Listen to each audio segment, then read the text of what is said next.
दुःखद वार्ता. आमदार शिवाजी कर्डिले यांचे हृदयविकाराने निधन. महाराष्ट्र राज्याच्या तसेच अहिल्यानगर जिल्ह्याच्या राजकारणात नेहमीच सक्रिय व प्रभावी नेतृत्व करणारे, नगर राहुरी पाथर्डी विधानसभा मतदारसंघाचे विद्यमान आमदार आणि अहिल्यानगर जिल्हा मध्यवर्ती बँकेचे विद्यमान चेअरमन आदरणीय शिवाजीराव कर्डिले साहेब यांचे आज दुःखद निधन झाले आहे. त्यांच्या निधनाने जिल्ह्याच्या राजकारणात मोठी पोकळी निर्माण झाली आहे.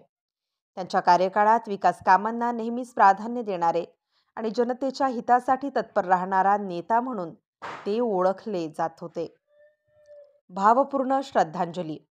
ईश्वर त्यांच्या आत्म्यास चिर शांती देवो.